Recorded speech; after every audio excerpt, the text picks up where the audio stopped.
what me and some friends did is we decided there was a rave. So we went to a local rave and we were like up till like 4 a.m. partying in a rave. Like, I didn't think I'd be doing that sober. And like, this is like so like mind blowing to me. And like, this is the type of stuff that we're talking about. Like, I get to live life today. Yeah. I was just talking about that. Like, I'm not in recovery, so I can go to these recovery meetings. I'm in recovery, so I can go and live my life today. Welcome to the Most High Show, a show about recovery, spirituality, and all that.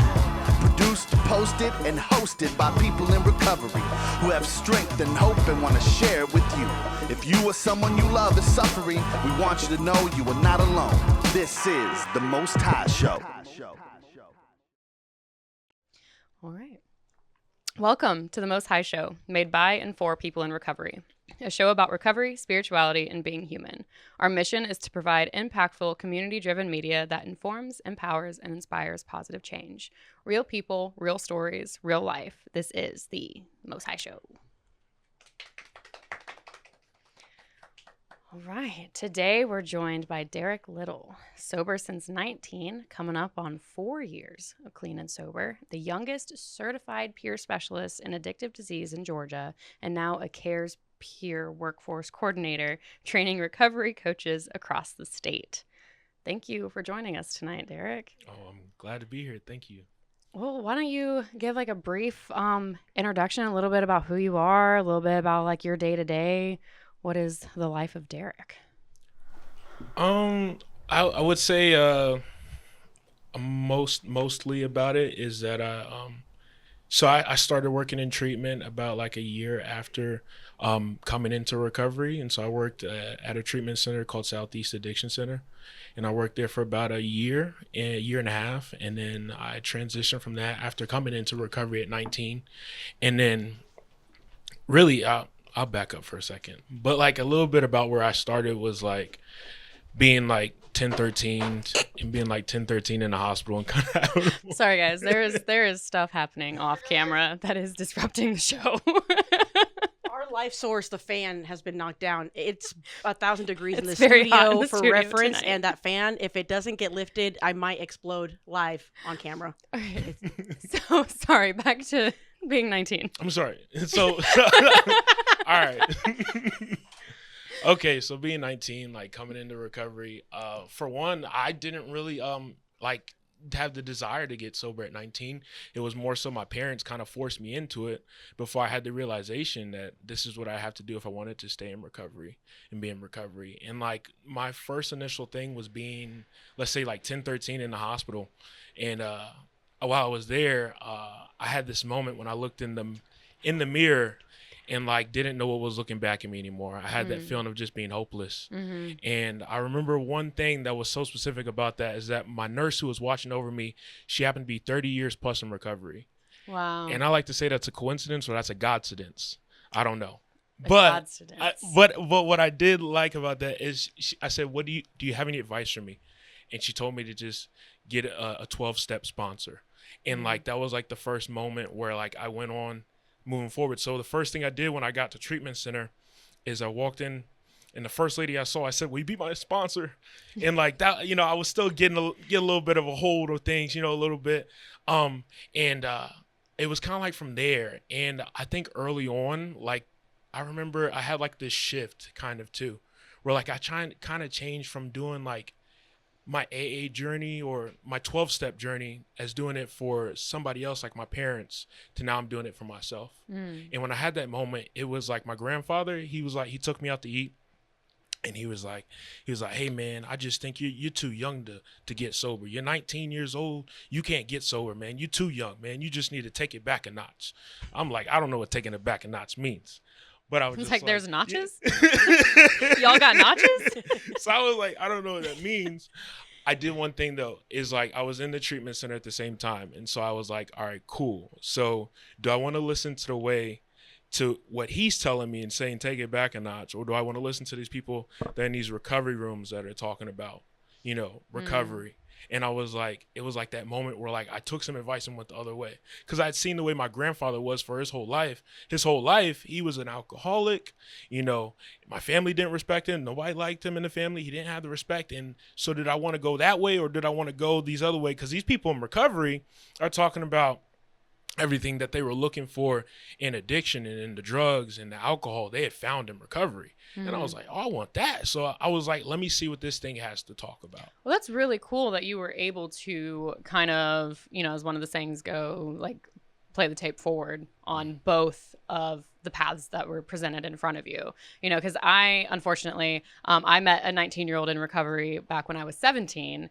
And I was the voice of, there's no way you need recovery. You're 19. Like, you're just partying because you're in college and having fun. Like, it's totally fine. And then it was not totally fine. And then, I became a young person in recovery after that as well. But yeah, being young in recovery is very difficult. The first time I tried to get sober, I was 21. So still at least a little older than you were. Just blows my mind. But people are so often like, oh, wow, like you're lucky you got it young. Or it's the other like, oh, how are you, but you're so young, but when it was like an addict like me, I'm like, I didn't have time to get sober. I'm like, people are dropping left and right. Like, the stuff that's out there is not like, you get a bad batch of something, you're done. You don't get the chance to recover. And so like, it was literally like when I stopped wanting to die, it was when I was like, okay, I gotta, but it's like, oh, you're so lucky. That annoyed me for so long. Yeah, I've heard that same thing a lot, where it's just like, oh man, it's so great you got this thing. If I would have got it when I was your age. And it's like, I always say to them though, is like, because it'd be the older people that'd be like, man, I wish I would have got this when I was your age. And I just say to them like, well, think about when a tree was planted. The best time to plant a tree, and hopefully I get it right when I say this, but the best time to plant a tree was 20 years ago. The even better time to plant a tree is right now. And that's kind of like where it's at. It's like I trying to just uplift the same person that's like coming to me and saying like, hey, this. And then there's a whole thought of, kind of like being in recovery, coming in young, and then looking at people in the room and realizing they didn't look like me. And, like that was like the whole thing. Because I came into the rooms of recovery in the 12-step meetings, and what I saw in the 12-step meetings was old white men, and that's all I could see. And like, I didn't see anything else. I didn't see somebody that related to me. And now I say this is like, I identify my way in, and then I compare my way out. So I had to find something, because I had the old timers who were coming around the room. They would say to me, they'd be like, I spilled more liquor than you drank. And you know what I say to them? Want some more? Exactly. So I'd say to them, I'd be like, well, look, if you ain't spilled so much, maybe you would have got here quicker. Like you got hit them with a little something. Nah. and it's just like stuff like that, like where I had to like find my own like place. And then it came to a point where finding my own people in recovery. Yeah. It is so interesting, like that experience with some older people in recovery, how there's like polar opposites, right? Like you have the people who are like, wow, you're so young, like good for you for getting it young. And then you have the people who like gatekeep their recovery. And it's like, oh, with the whole, like I drank or I, whatever the hell it was. I get my words backwards all the time, but it's like, why are you trying to overqualify yourself? Like we're in the same place. Like why? Okay. So I don't want what you have, but like, shouldn't you want me to want what you have? Like you're I call them bitter old bitches. That's right. I'll talk to my sponsor and be like, I just don't want to end up a bitter old bitch. I don't ever want to be so set in my recovery that there's no room for the next person to have their recovery. They can recover the way they need to when they need to. Just because I was 21 and 22 when I was getting sober doesn't mean, just because this person's older that they can't get it, or just because the person's younger that they don't need it. Like everyone's path looks different, and that includes where and when and how it starts. But that's really cool that you were able to like, be nice in response. I was not. You're a better man than me. But Josie, do you relate to, walking in and being like, how am I supposed to relate with these people? Oh yeah. I was going to say for me, I was 30. When I got sober, like when I actually finally got serious, I was 31. So old. I know, so old. 31, and I turned 32 in treatment, but I didn't get much of like the age thing because I look youthful. No, you don't. Shameless plug. I'm aging perfectly. No, but what I got a lot of was the first time I ever went into a recovery meeting was I was already 30, and it was old white men, and one of the gentlemen was sharing a story, and it was I could not relate at all.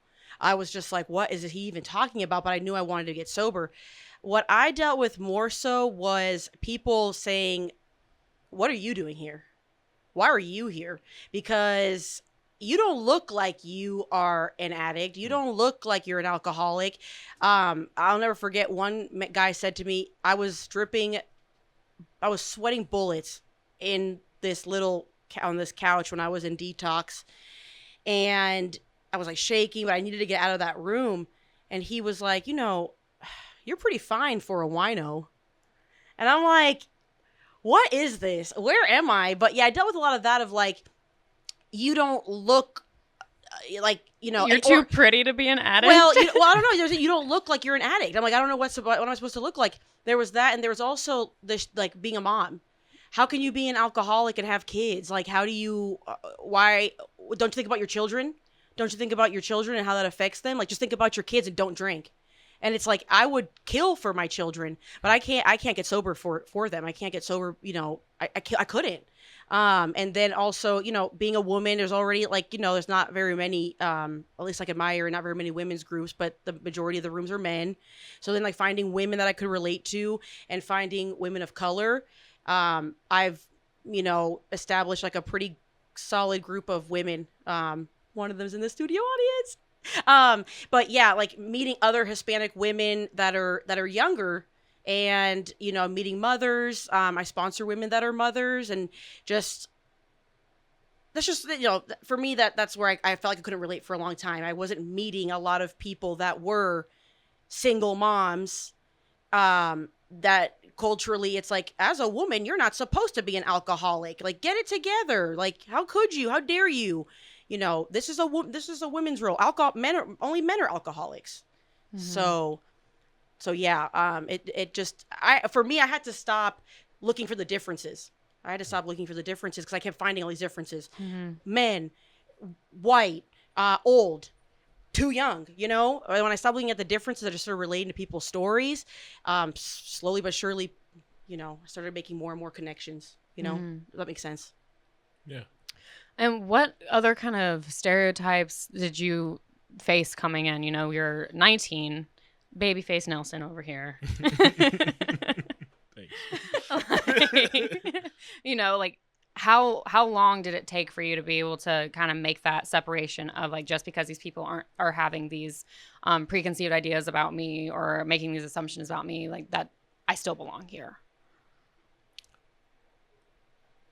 I would say it like had to deal with like kind of like, as I'm saying, like my people, and like I found that in more so in like the young people recovery conventions, and I got to go to like young people recovery conventions, and it was centered specifically on that, and like being around those types of people really made me feel like that sense of belonging, because I think that's what I was looking for the whole time, was just a place of where I can just lay my hat and I can just be me. Yeah. And I found that in recovery, and like that's kind of like what changed, like where we were able to laugh about like some of the things we tried to do to like quit drinking, and like we could laugh about those things, and then having like those belly gut laughs in recovery, like those gut level laughs that you have, and then finding that place where I kind of belonged. I really stuck around, where like I would go to like this 12-step meeting like every night. And I would go there every night. Every time I went there, I'd leave the meeting early and I'd come late. And like one thing that I did was like, I'd smoke my cigarette, and then I'd walk to my car and I'd cuss underneath my breath. Nobody wanted to talk to me, before like ever putting my hand out there and saying to somebody, hey, how you doing? My name's Derek. Right. Mm-hmm. And so like, it was completely just like that until I remember some guys invited me on a whitewater rafting trip. And when I went on this whitewater rafting trip, we stayed overnight, we camped, and it was like the best fun I ever had in recovery. Because that was the thing I thought about when I got sober, was like, there's no more fun. Like, I'm done having fun in recovery. And I can think about like a few months after that whitewater rafting trip, I was leaving the meeting, smoked my cigarette, and I was walking to my car. And one of the guys who invited me on that trip looked at me and he smiled at me and he said, "It's always a pleasure to see you." And like what he did for me in that moment was like I had this realization that what he did for me, I wanted to do that for somebody else. You know, like that's kind of been like the theme for me. It's kind of like that joy in that moment, just like that, I've been able to turn that over and bring that to somebody else. More so instead of like the fact of being at a point where somebody can guide me through a situation. Maybe I'm going through a situation right now that I can be able to guide somebody else through that same situation. It kind of changes just a little bit. Yeah. And why I'm doing it. And I think that's where I really find that belonging is, you know, when I'm being of service, doing stuff like that, all those types of things, it's kind of like where it is. Yeah, I remember there was a little while back I was like really struggling with something, and I talked to another sober woman about it, and it like I was shaming myself for what I was going through, how I was feeling about it, like all the things. I was like, I just can't pull out of it. And she was like, well, she's like, you will, and when you do, somebody's gonna need you. Someone out there is gonna need a you to get them through what they're going through. And then I was like, oh damn. You know, because like there's one person I've known my entire recovery who like every time I'm going through something that I feel like is so unique and disgusting and I don't want to talk to anybody about it, I call her up and then she was like, girl, me too. And then she tells me a very relatable, like very eerily relatable story to the situation where I'm like, are we living the same life? But it's so comforting to being like, okay, I don't hear shame in her voice when she's talking about it. I don't hear embarrassment. I don't hear, you know, anything negative that I'm feeling about myself in these situations. She's just kind of like, yeah, this happened. And she's like, and I'm still working through it. She's like, I'm not on the other side, but when I get there, I'll let you know how I got there. But it's just kind of nice to know that it's possible. Like, okay, it's possible to live with this. It's possible to live through this. Hopefully it will be through one day, but I can live with it. And then, you know, and next thing you know, there'll be someone calling who's going through the exact same unique situation. And I'm just like, unfortunately, I'm an expert on this topic. Let's go. Yes, that's like moments when you're like, God, come on, you know? Yeah. It's like, here's the purpose for that. That was so not fun, but here we are. Yeah. So in recovery and now working in recovery. Yes. So what was that transition like? It was more so it was different from basically being in recovery. So I think I found like a love for recovery when I was working at the treatment center. And then out of nowhere, I'd been working there for about 1.5 years. I'd found a joy working there. I enjoyed working with the clients, and it was impactful. Like I saw I had some value and I had something to offer. And one of the dudes who knew me in like my early recovery, he met me when I was like 2 months sober, and he ran into me at a 12-step meeting. And when he ran into me, he was like, "Hey man, what do you think about coming and doing this recovery coaching thing?" And I had no idea what he was talking about. Like I was like, no thing whatsoever. And I remember, so I like looked up online what their website was. It's called the Georgia Council for Recovery. And I looked up their website and I was like, okay, so I'm like, what do they do? So I went to one of their workshops, but their workshop was about how to get trained. So while I was at this workshop, I saw this dude and like, all right, I'll say this quick little story. But like, so I saw this dude and he basically was like answering questions and stuff. And like, it was at this workshop. So we were like learning about what recovery coaches do in the state of Georgia, different stuff like that. And I just didn't like this dude. Like this dude was answering questions. I don't like the way this dude was talking. I don't like the way this dude looked. I just did not like this dude. I had a problem with this dude. And I was like, you know what? They said, take a 10-minute break. We take a 10-minute break. Something told me to go up and go and talk to him. So I get up, I go and talk to him. When I start to talk to him, he's like, "Hey man," I'm asking him questions about him, but it's really about me while I'm up there. But like I'm asking him questions about him. I'm like, "Hey, what things and that?" And he's just like, "Yeah, man, I've got 7 different products in Walmart. God is maybe the person I was always meant to be. I feel like I was meant to do this. I feel like I've become the person God meant for me to be." And then he said he'd been sober for the last 15 years. And I was like, yo, this dude was like the embodiment of everything I've ever wanted to be. And like, it was so cool that I would have missed out on a cool opportunity. And I think about that as not a tribute of what Derek usually does. That's a tribute of what my recovery and what being in my pathway has helped me with. Like, that's not what I regularly do. Derek is shy. He'll go home and be like, oh, man, like. Nobody wants to talk to me. Exactly, right? And, like, that's exactly what it was. And so it was kind of like moments like that where I was able to share that story where, like, God winks that I'm on my way. And I got to kind of, like, start my new job, whereas I eventually, about a week after that workshop, I got a call saying that, would you like to come and work in the emergency department as a recovery coach? So what is a recovery coach? Okay. Oh, boy. So I will explain it like this. So it's better if I tell this story because this story kind of explains what it kind of does. And it's like I see these girls. I would see a girl or a guy, and they came into the hospitals in North Georgia Medical Center. So they would come into those hospitals, and they would have either drugs or alcohol in their system, and they would have either overdose or anything like that. They could be there for another medical reason, but I would just see them anyways if they had drugs or alcohol in their system and they'd like to be seen by a coach. So if they'd like to be seen by a coach, the nurse would go and do like a intake, debrief, like, hey, are you interested in a coach seeing you? So I came in there one time, and there was this girl. She was in the hospital. She had basically had an overdose. Her and her boyfriend overdosed at the same time. Her boyfriend ended up dying on her lap. And when he died on her lap, it cut off the blood circulation to her legs. Her kidney shut down. She went into kidney failure. And so now she's been put on dialysis. So I come into the emergency room, and I see her, and I'm like, hey, are you interested in recovery? She's like, I don't got a drug problem.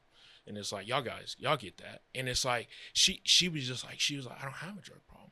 And I was like, okay, so what do I do? So I check on my manager, and she was like, keep seeing her. So I would see her like 2 or 3 times a week.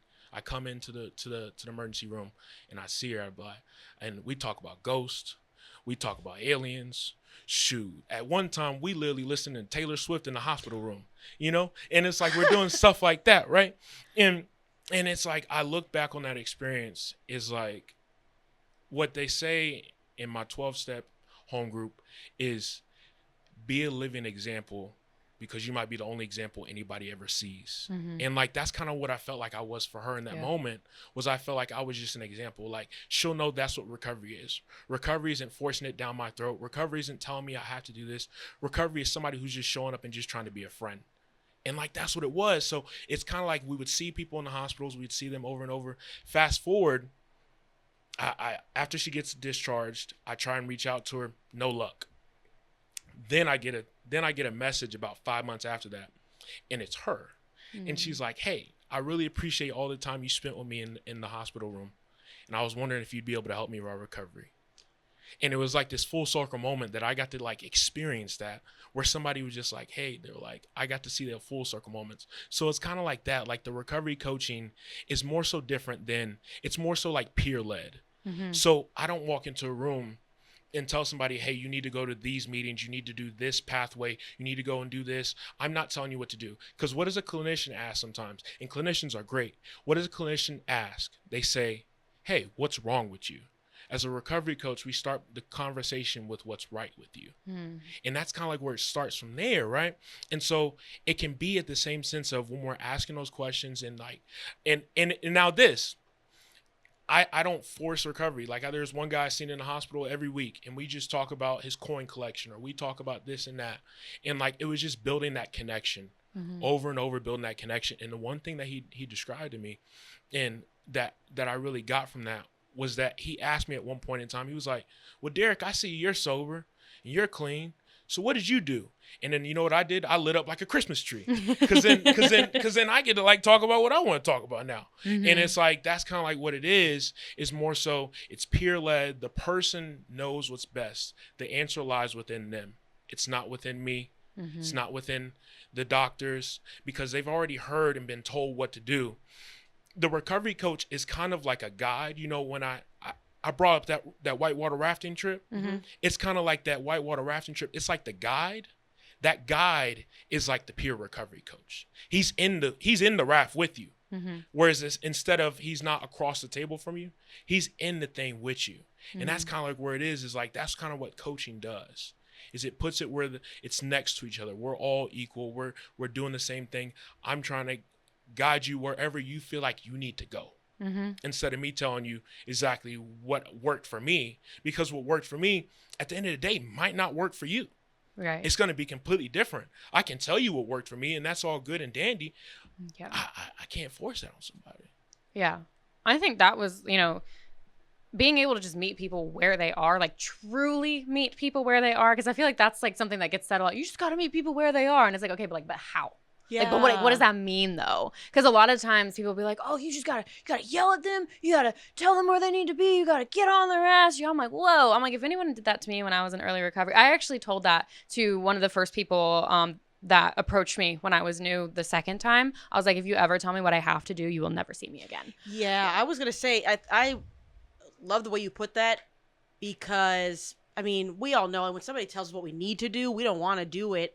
I remember having sponsors that would be like, well, what you need to do is and what you need to, and it's like that just sounds like a whole bunch of like blah blah blah blah whatever.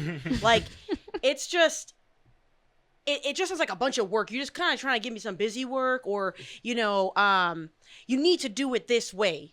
And it's like, this is a one size fits all. It's worked for years, so just do it this way. And it's like, well, it doesn't work for me because like my life is different. I know, that was like really difficult for me. And I think you put that great. I was in the hospital once and the nurse came into the room when I was there, and she was like, she just very gently brought up like my drinking, and she just was like, there's like apps and there's pamphlets, and here's my number, and if you ever feel like talking, here you go. And she didn't like push anything on me.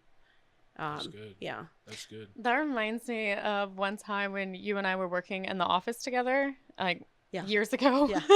And I was like, because you had opened up to me. We're in the middle of work, mind you. It's very slow. There aren't like very many people there. And I'm a operations manager, and she's an employee who's been there for less than 90 days, and I'm opening up about my alcoholism. Yeah. We bonded over some like meth story, and I was like, this is my person. Because that was the only job that I've ever had that I have not been open about my recovery, because I felt like it was going to be like weaponized against me there. But she figured it out, and she like opened up to me, and so like, and she asked me about, how I recover, and I got really excited. I'm like, this is what I do. I'm like, but there's also other things that I do that aren't a part of that. And then she asked me more questions about that, and like I just remember like blowing up her phone with like so many different podcasts, and I was like, I like these ones, like this one is more spiritual, this one is more science-based, this one's really funny about fucked up shit, like, and I was like, and then I told her about this podcast. I'm like, you should come. Like I got really excited. She didn't come for a long time. I was scared, but it was just cool to be able to like, I remember I left work that day and I called my sponsor and I was like, you'll never guess what I did with my manager. I'm like, this was so cool. I'm like, I don't know if I'll ever see her outside of work. But to be able to have that moment of like, it just felt like sharing humanity. Yeah. Well, it's kind of like, because you for me, it was like a seed was planted. I'm like, whoa, first of all, yes, I was right. I spotted her. But number two, like that junkie. Because I had my experiences prior were so much of like, you need to, and you were just like, I was like, oh, there's like a whole world of other things, and like, she's young and she's, happy, and like normal, and she does fun things, and she has this much time, and I would reach out like when I was intoxicated sometimes, or was really hungover, but I stayed in communication with her. And like when I was feeling, I felt like I had no one at some points, like who can I talk to about the fact that it's like, I want to stop drinking, but I literally can't. I end up back at the liquor store and I end up drinking again. I don't know who to talk to about this, because everyone is saying to me, well, you just need to stop. Like, why can't you just stop? And so even if it was like little conversations or whatnot, it showed me it was possible. It was the same thing like seeing you work at Southeast. I was like, this guy is young and he's happy. And I remember we'd be like in groups with the door closed, and you'd be laughing, and people would be like, oh, why is he laughing? What's so funny? And I'm like, I love that he is always so joyful and so happy. Like, it's possible to recover and actually be freaking happy and like love your life and love what you do, and you can be young, you know. So I mean, like, I'm sitting with two people here that were like huge inspirations for me in my early recovery. Oh Yeah. I think that was like definitely for me is like what I try and do for the next person is like make this thing look attractive. You know, like it's gotta look Adjust attractive. coat. You know, that was attractive. crazy. So like it's like when I came in, like I saw all the people in the recovery rooms. They were all laughing and smiling. And like if they weren't laughing and smiling, would I really have like wanted to stick around? Like I wanted to find something better than what I had. And y'all said y'all had what I had, and now you don't have it anymore. Now you guys get what I'm saying. But like you have something like completely different today, and like it seemed like there was so much joy. Like I got to do like so many cool things. Like I got to take a trip to San Francisco, and got to go and see like the Golden Gate Bridge. And like got to take a 4-mile bike ride across the Golden Gate Bridge all the way into Sausalito. And like I got to do something like that. Like that was something I got to do in recovery. I wouldn't have done that. And like I wouldn't have found so much joy in doing things like that. And like recovery conventions have like pushed it where now I go out and I get to travel like the world. Like I've been able to go to Vancouver.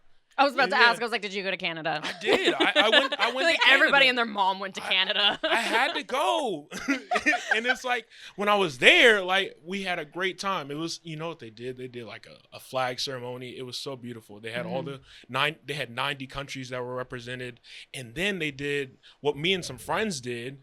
Is we decided there was a rave, so we went to a local rave, and we were like up till like 4 a.m.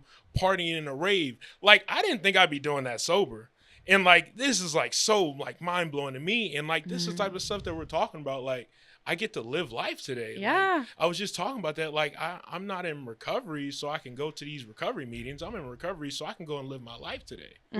That's what you know, I've heard a lot from people with a lot more time than I do, or like, you know, you didn't get sober to live a small life.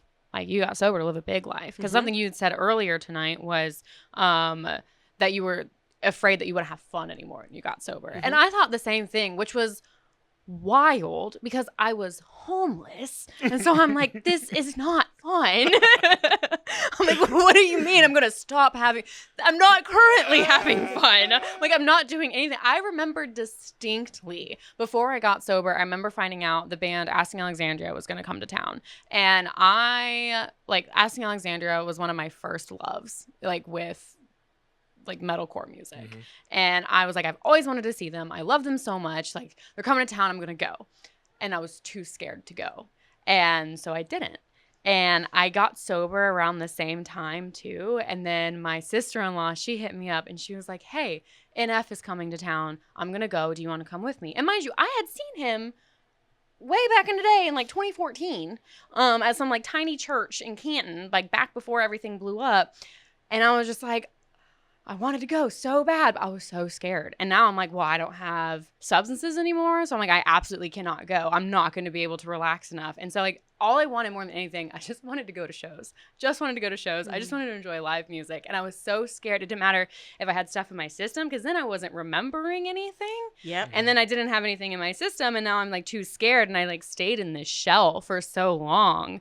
And probably like 2.5 years in, I had this realization that I was letting fear run way too much of my life.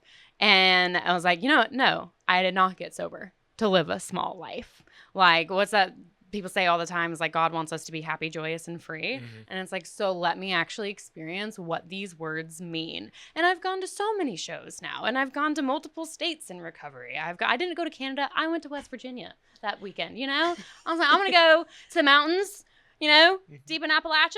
I had so much fun, and I loved it. And it was my first vacation by myself. And, like, that was a huge deal. And, you know, like, being able to just, like, have stories, you know, like, news stories, not, you know, like, running from the police stories, you know, like, actual fun things that I can tell my nieces and nephews and not get banned from family dinner. Yeah. You know, like, it's, you know, I was so scared that I would stop having fun, but I never even knew what fun was until I got sober. Yeah. Nothing was fun. You know, things seemed fun, but nothing was really fun because of the obsession with alcohol for me. Like I would be drinking while I was getting ready, drinking on my way there, car barring, pre-gaming, all of the things. And then I remember I saw Kendrick Lamar in concert. I don't remember. I know I saw him because I have an old ticket stub. I can't tell you what happened. He probably performed. He performed. Yeah. He performed. But I would go to all these events and things, but because I once I start drinking, I gotta keep it in me. And so during the show, what am I doing? Leaving the crowd, pummeling my way through the crowd, going to the bar, or I'm late because I was drinking, or I don't show up at all. I had tickets to a 2 Chainz concert once, and I got so messed up, I convinced myself that there was going to be an explosion or something, and I stayed home. But this year, I went to my first concert sober. I took my son to see Connor Price. And I was like, that's just about to be so lame. Like, I'm about to go to this freaking Connor Price concert. Like, this is going to be super duper lame. And I'm like, it'd be kind of nice if I could drink. And I didn't. And I had so much fun at that concert. And just seeing my son be so happy and being present, because the obsession of like a drink wasn't, I was actually present, watching the show with him, taking pictures, taking videos. I had the best time ever. So yeah. Oh yeah, I have no idea who Connor Price is. He's like kids. He's from Canada. Oh, okay. He's like an independent artist. He does like kids, like kid-friendly hip hop, but not lame. Yeah. I gotcha. I don't know how else to describe it. Well, that's cool. No, not lame, kid-friendly hip hop. Like he was like, all the parents in the crowd, sorry for this next one, and then it says the word hell. Not the HE double hockey stick. Yeah. It's like, it's like you might get a hell every once in a while, but it's, it's pretty good. It's rap. Plug in Connor Price. Well, are there, so in recovery coaching, how long have you been doing this? I have been doing it for 1.5 years, and then I just switched to now I'm doing training for the CARES team. Okay. So now I'm on the training team that trains recovery coaches and certified peer support. So we train all the coaches for the state of Georgia now. I've been on that team for about like 2 months now. Okay. And in the last 1.5 years, has there, other than the story you shared earlier, has there been any like full circle moments where someone like actually did stay in touch with you after they left the hospital, or you were able to, plug them in with a pathway to recovery that worked for them? Or... So there was another time where there was this girl. So I saw her when she was in the hospital, and she had like whatever alcohol or drugs in her system. And when she reached out, when I had seen her in the hospital, I got her number. But the first thing I said to say, are you interested in recovery? She was like, I'm not quitting drinking. And I was like, the first thing. And I was like, that's honest. I was like, okay. I was like, I'm not fucking living. So I'm like, are you still interested in us talking on the phone and just doing like weekly check-ins? And I wasn't even planning to do like weekly check-ins. It was more so just getting her number and being able to build that contact. And so it turned into that though, where it was a weekly check-in every week. And, we'd literally just talk about her job, or she'd talk about this thing is going on at work, or she talked to me about different situations. Somebody did something at work that, made her like blow her top off. And it's like that was like for her. Right. And it was moments like that where we just kept that like connection. And I believe when we had that moments like of being that weekly check-in, each time when we got on the phone, I felt like it was still that seed planted, like it was still leaving a seed planted where, maybe she gets to a point where she feels like she needs recovery, or she gets to a point where she feels like, oh, I know somebody that needs recovery. I know this guy who's in recovery.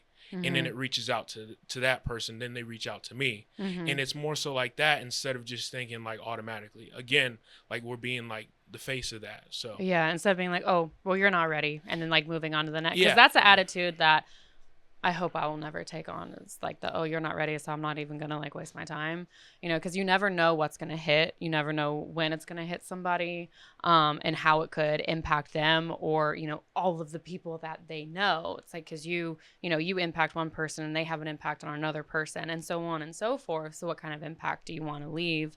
And I think that's the great thing. It's like, okay, like you don't want to stop drinking, is there something you do want to stop? You know, like, do you want to stop doing that? Because for me, when I got sober, it was very much a progression. Because when I relapsed, I was no longer an alcoholic. I was just a drug addict, you know, like I had moved up in the world and way more expensive. You know, and so then when I got sober again, like the first thing I stopped doing was narcotics. I was like, okay, if I don't do narcotics, then I'll be fine. Like psychedelics, we're good. We can do those. Like drinking, we're fine. We can do those. And then I was like, no, I can't smoke it. It's fine. I just can't smoke it. And then I'm like, but I can still drink. And then, you know, no, I can't. But it was that slow realization. I didn't have anyone like barreling me down, like, you need to stop all of it. You know, like it was just I'm just going to come in for a landing and I'm going to get there when I get there, you know, hopefully, because that's like the scary part, right? Is like, hopefully, you know, like the harm will stop. But you never really know. I wish we had crystal balls, you know, could know what's happening in the future at all times. It would be super helpful. But it was really helpful to not have, you know, there wasn't somebody there to like give up on me, because it's like, okay, well, you're still doing these things, so I can't do anything to help you. It's like, okay, but like I am improving. Like I'm just not improving the way you did. You know what I mean? Yeah. I feel like that's exactly like having somebody that's literally just there for you, you know, and somebody that didn't give up on me. And I believe there's some people along my way who didn't give up on me. Like definitely like my parents and stuff, like them introducing me to it and just sending me to rehab. Like I was tripping acid and they found all my empty bottles and like they were just like, bro, you got to go to rehab. And it was like, and I think that's what it was, because it introduced me to 12-step meetings and introduced me to recovery. And I think that's what it is, like that's what it was a key factor for, right? And I think like now it's like me and my parents are like, we're like best friends today. When like we were at odds ends, like most of our like my childhood, like me and my dad, like we didn't even get along. Like, you know, I always felt like he was a provider, he was a protector, but I didn't ever feel like he was really a dad to me. And like now it's like I can think about, there was a situation where me and my dad were talking and some lady walked into the room and she was just talking. She was just like, your son should be in college and he should be doing this and he should be doing that. And like my dad, he stopped her and he was just like, look, he was like, I'm not worried about my son anymore. And like that's the type of things that's kind of like happened in my recovery, is where like those people who didn't give up on me, and like those are the people that like I gravitate to, and I try and find some sort of like gratitude. And also one thing you said that kind of made me think about another thing, and it's like I meet people where they're at when they're like me, you know. Am I meeting people where they're at even when they aren't like me, you know? Like that's kind of like where it is. It's like finding those people that when they're not like me, am I still finding that, you know, I'm meeting them where they're at. So. Yeah, because it's really easy when you have a lot in common with somebody to meet them where they're at. But, you know, just because there's differences doesn't mean, you know, they don't need help too. I think it's actually, has there been an encounter where like it was really difficult for you to meet someone where they were at, like you weren't sure how to relate with them? I would say definitely, like, cause you can meet somebody, let's say in the ER, and maybe they aren't. Actually, I'll put it this: there'd be like, this is like a situation that just popped up where somebody was a part of a group that like didn't really. How do I say this? I want to say this the right way. It's like, I mean, you did say North Georgia Medical Center, and I know where that is. I know, but more so like, how do I say this the right way? Is like, I met somebody who was literally like not for me, right? And it was kind of like meeting that person where they're at was kind of like, because they were coming to me for help. And so I think it was putting aside kind of like what I had. Because what do I have? I have preconceived notions about things. And it's like putting those aside to say this person is changed today or is changing. And I think that's kind of like where it is today, is like realizing that somebody is changing today. And so I don't have a specific one, but it's just more so just that, like just meeting people and saying like, maybe putting aside what I have thought. Because oh man. All right, yeah, I got this one.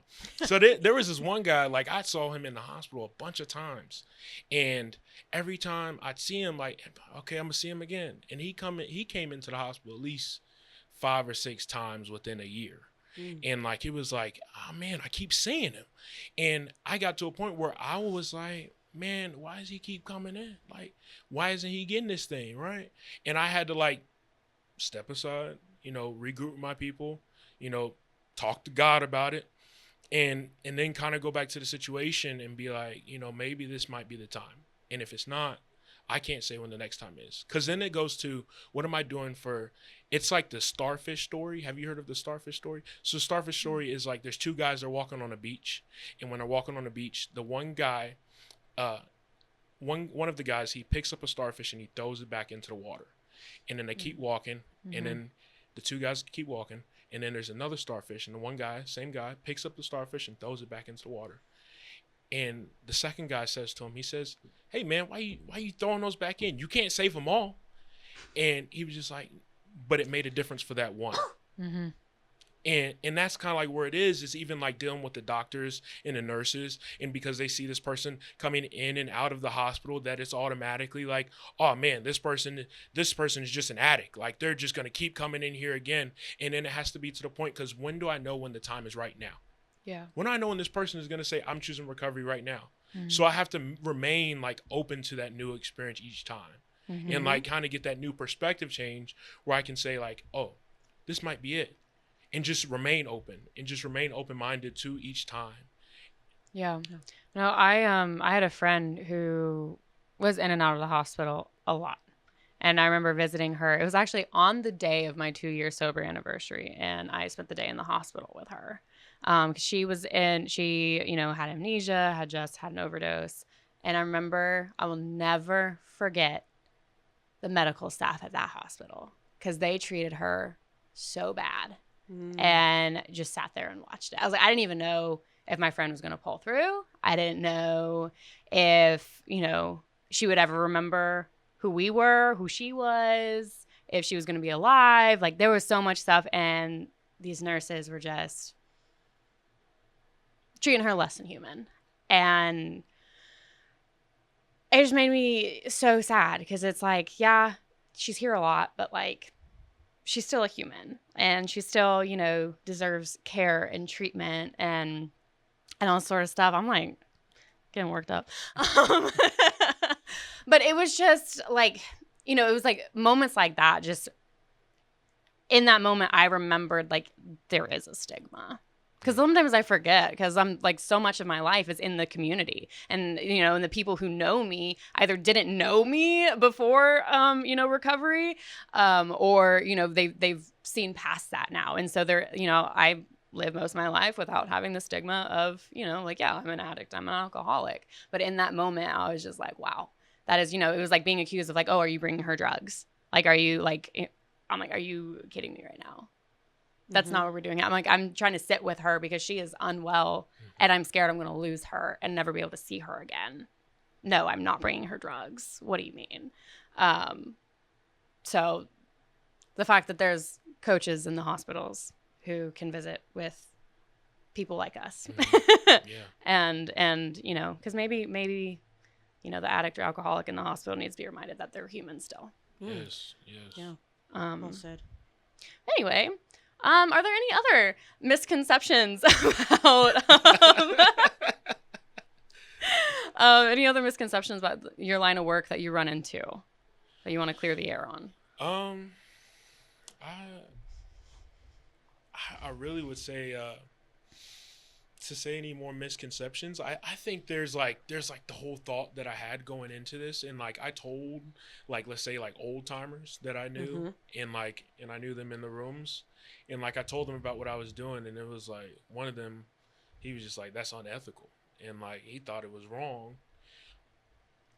Reason he thought it was unethical is because he thought that as a recovery coach, I was taking people through the steps, and that I was doing that in a way to get people sober. And he thought I was charging them to take them through the steps. And I'm just like, I'm not taking them through the steps. I'm like, no, I'm showing up for this person. And it's like the same thing where it's like, I'm showing up for this person just as it is, like just being that kindly, just friendly face, and they're directing where they want to go with their life, and I think that's really good. It's like what you said earlier, which is, like, what do you want to stop? Like, that's kind of like where it is like, what do you want to do? So if you don't want to quit drinking, you don't want to stop getting high, then what do you want to do with your life? Do you want to grow in this area? What do we want to do? And then let's figure out that goal. Maybe you want to go from drinking a 12-pack a night, and maybe you want to go down to drinking a 6-pack a night. Like, and it's like meeting that person where they're at, which was uncomfortable for me when I came into this, because I was so used to the same thing as in 12-step. And then you say stigma, which is like, it's taboo. It's taboo to get into recovery. It's taboo to say, I'm an alcoholic, I'm an addict. And it's like going into that and kind of just realizing that. So, yeah. When I got my 1 year, Sarah came and she was talking with another girl, and my sister and my cousin were there, and the conversation opened up with like, what was your DOC?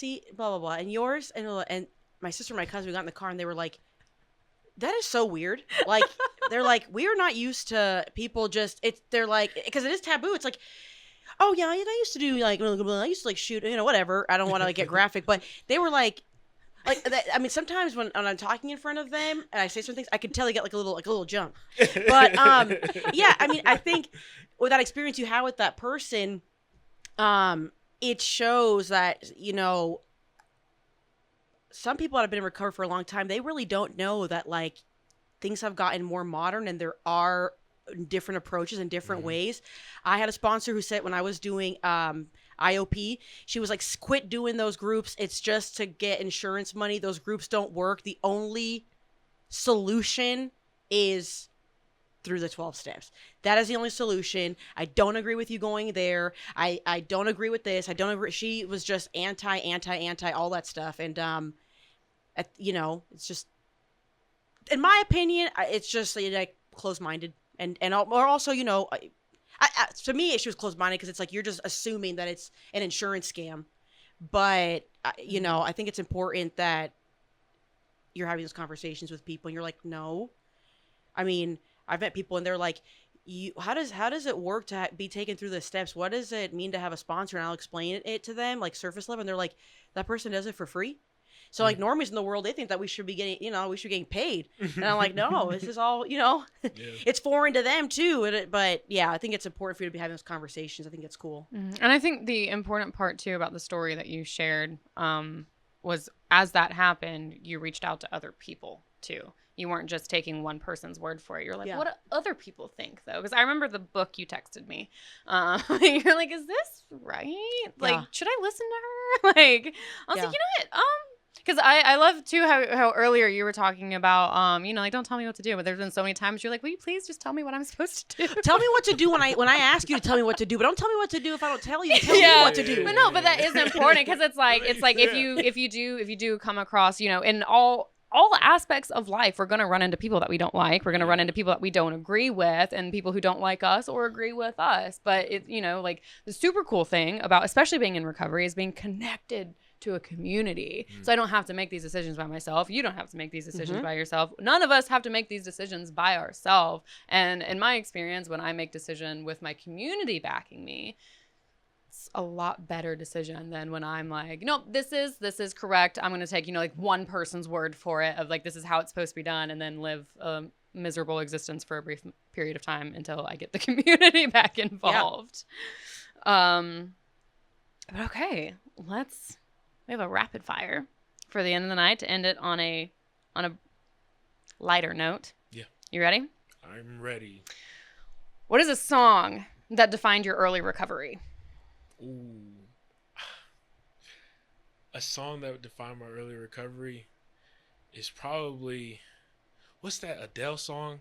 That Rolling in the Deep? Yeah, man. Yo, we was listening to that at rehab. I don't know. Rolling in the Deep definitely described my usage. But, if you could guest star on any TV show, what would it be?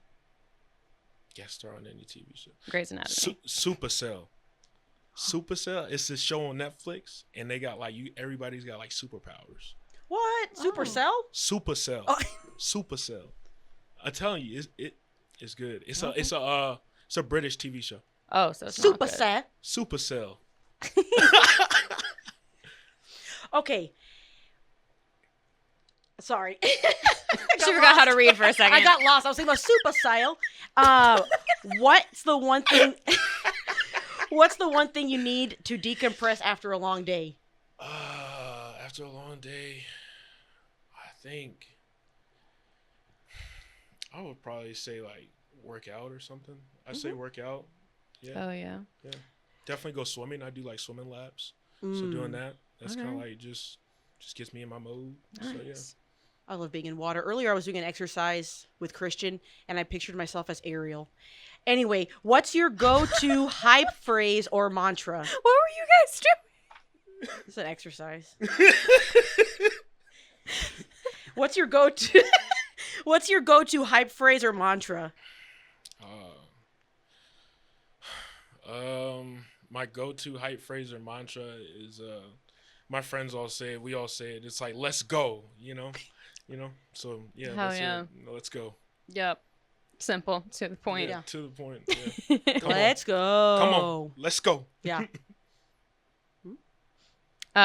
If your life had a theme song right now, what would it be? Had a theme song. Right. I don't know. Now. Right now, don't stop believing by Journey. I love that. Like you said that with your whole chest. Yeah. Are you just a small town girl living in a lonely world? Better catch that midnight train. If you could teleport anywhere right this second, where are you going? I want to go to Hawaii. So you can be in their water. I want to be where their people are. You know, like Ariel from the Little Mermaid. I'm done with the Little Mermaid. Yeah. Okay. God. Advice to someone young who doesn't believe that they have a shot at recovery because they're too young. I think so. For somebody coming into recovery young, I would definitely say I've had so much more fun sober than I ever did like drinking and like in my active addiction. And I think that's kind of like where it is like there's so much more life. I didn't believe I'd be exactly where I am today. I didn't think I'd have a career. I didn't have all these things. And then on top of that, like those are all cool, all the things I've been able to do. But the biggest thing has probably been the people that I've been able to meet along the way and like this relationship I built with God. And I think that's kind of like where it is. And so I want to say there's so much fun. There's so much connection. And your life is just getting started. Oh, yeah. That was beautiful. All right. Derek, where can the audience find you? You can find me on Facebook at Derek Little II, or you can reach out to, if you would like to become a CARES for the Georgia Council for Recovery, you can get certified as a CARES. You can go to the Georgia Council for Recovery website, and you can be able to sign up and attend the RCO workshop, and we'll be able to, get you in the process of moving there. So, Sweet. Awesome. Oh, yeah. Well, thank you so much for coming. This has been awesome. All right, check out the Most High Media app in the description box below on YouTube, where you will find this episode and previous episodes, as well as documentaries and more recovery-based original content. Find Most High Media on Instagram, Facebook, and TikTok, and make sure to like, subscribe, follow, comment, poke, etc. This show is made possible from the Georgia Opioid Crisis Abatement Trust. Thank you, and thank you to our donors and sponsors. This has been the Most High Show.